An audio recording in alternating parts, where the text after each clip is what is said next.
Hello again, and welcome back to this third video in the Funny Boy Feast series.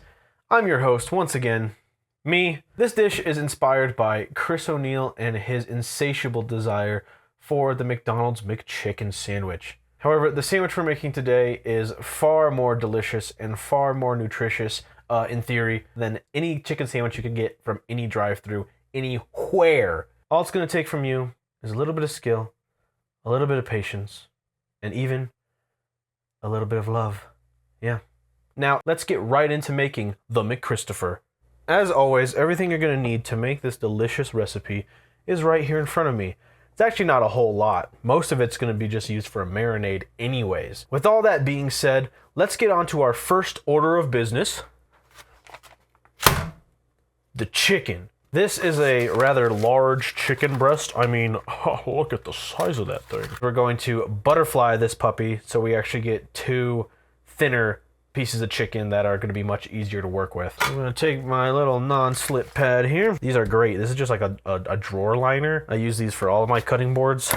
These will prevent your cutting board from sliding around. Next, I'm going to glove up. You don't have to do this.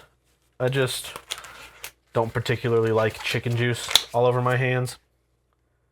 It's a knife. I like to pat my chicken dry a little bit. It just makes for easier handling. We're going to butterfly this, and I put that in quotes because butterfly implies that you leave a hinge on either side of the breast to open up.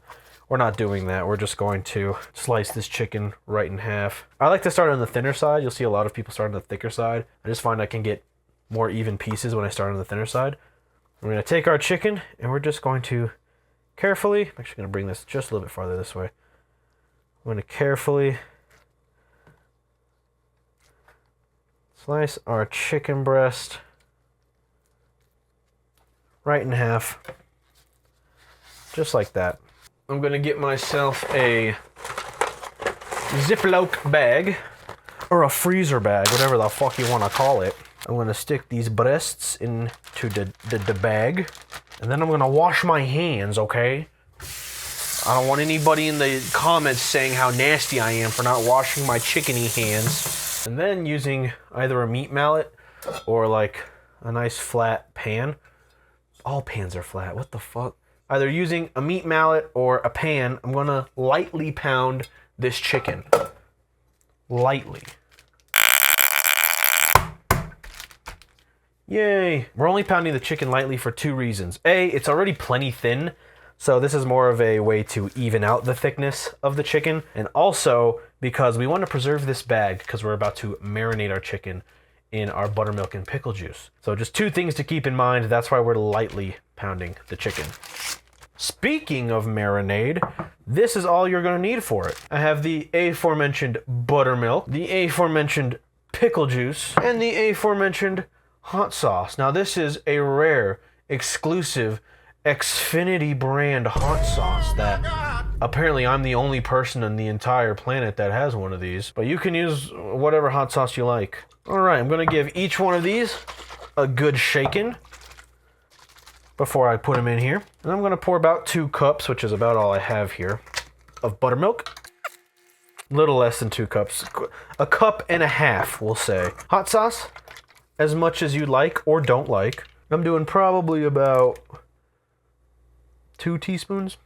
Okay, 3 teaspoons. And then about 2 tablespoons of the pickle juice. At least that's what my recipe calls for. Anywhere between 2 to 4 tablespoons of pickle juice. This is exactly 4 tablespoons in this bad boy. I think I'm just going to do it all. Yes. Alrighty. That's it. That's all I'm going to put in this bad boy. I'm going to seal it up. Get the air out of it. And then massage. Oh, fuck yeah. Oh, God, yeah, I guess a good massage. We're going to leave this to marinate in the fridge for, at the bare minimum, an hour. But ideally, you would leave it overnight because then all those flavors will marry together and they'll infuse into the chicken. So I'll see you in at least an hour. In the meantime, there are two more things that we need to get prepared for this McChristopher sandwich. As you can see here, I have a lovely head of lettuce that we're going to use as the foundation of our sandwich once the bad boy is done. With the root side down, I cut the puppy in half. Cut it in half one more time so that I end up with this lovely looking quartered piece of lettuce. And then it's just a matter of cutting this as thin as you can. You should end up with something that looks a little bit like that. With that being said, let's work on the final component for this McChristopher. The last component, and dare I say one of the most critical components of this sandwich, is the spicy mayonnaise. Once again, grab your Xfinity brand hot sauce and your favorite kind of mayonnaise. This is the almighty Kewpie mayonnaise. This is the simplest sauce in the world to make. Take some mayonnaise into a bowl. Take something spicy, in this case Xfinity brand hot sauce. Put that into the bowl, as much or as little as you like. And then it's just a matter of taking your fruity whisk and whisking. Lovely color there. Let's give it a taste. Oh yeah. That's really good. And that's it. This is the final piece to the McChristopher puzzle. All that's left to do now is cook this chicken and build this freaking sweet sandwich. It has been 24 hours for real, I promise. And I didn't just put on a different shirt so it looks like it's the next day. And we are going to make the dredging mix for our fried chicken. I have about a cup and a half-ish of flour. And I also have all of my spices in this cute little ramekin, also in the bowl. We're going to give this a quick whisking in.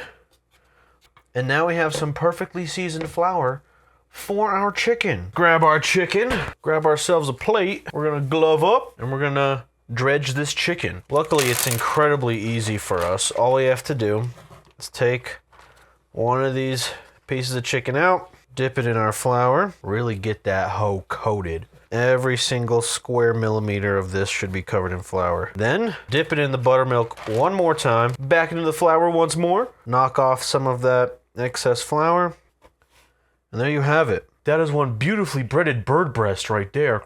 We're actually going to let this rest at room temp while we wait for our oil to heat up that we're going to fry the chicken in. This is just going to make it a little bit easier for this fridge cold chicken to cook thoroughly. So why don't you follow me to the stove and we'll get started on frying this chicken. I'm going to be frying my chicken in my iconic red Dutch oven. This is my favorite pot to deep fry anything in. Just holds the heat really well. Can you tell how dirty my stove is? Oh no. And we're going to be bringing this oil up to about 350 degrees. But there's a trick I'm going to show you to where it negates you having to pull out a thermometer ever. So I'm going to turn the heat on medium to medium high-ish. The way I know that the oil's up to temp is simply due to this wooden spoon right here. You see, if you take any wooden utensil, especially an unfinished one like this, and you dip it into hot oil, bubbles will start to come off of it, and that is the best indication of how hot your oil is. You can think of it as like a visual aid of however violently those bubbles are on the wooden spoon, that's how violently they're going to come off of the chicken. So I'm gonna go ahead and drop in my chicken. And the way we drop in anything to oil is we pick it up and we drop it away from us, as opposed to dropping it towards us. If you drop it towards yourself, you risk splashing all that hot oil onto your beautiful, supple body. And we don't want any of that happening to any of you lovely folk out there. So, pick up the chicken, into the oil, away. Quick safety thing, whenever you're frying stuff, you don't want the oil in your pot to be any higher than, at the very most, like the 2/3 the height of the pot. I don't even like going that high. I don't usually keep my oil any higher than halfway up the pot. This is not strictly necessary, but I'm gonna get myself a cooling rack here in order to drain my chicken. If you're wondering what's going on over here, I'm just toasting the bun. All right, let's take a look. It smells really good. Oh yeah. That's just about there. I'm gonna pull it out. And you can see this lovely piece of chicken. Doesn't that just look splendid? We're gonna let that rest for just a few minutes while I wait for these buns to finish toasting, and then we'll be ready to build this sandwich. With every component for this sandwich finally finished, let's build this thing. First, I like to get a foundation of the spicy mayonnaise on the bottom bun. Next, a healthy bed of lettuce. Just like that. Then, our beautiful piece of fried chicken. I mean, it is gorgeous. Then I'm going to top that piece of chicken with some pickles. You can do any type of pickle. Pickled onions, pickled peppers. I know Peter Piper loves to pick a peck of those. Finally, our top bun with another smattering, I think that's a real word, of mayonnaise, of spicy mayonnaise. And that goes right on top. Just like that. And there you have it, the unofficial McChristopher sandwich. I'm very excited to try this sandwich out. Let's give it a taste, shall we?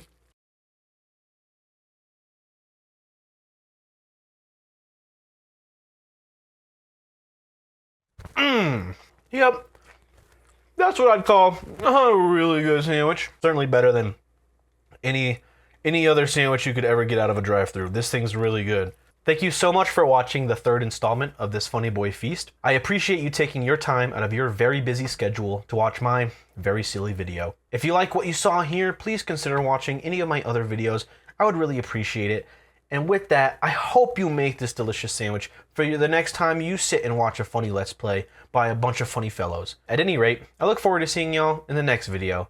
Toodles! Ooh!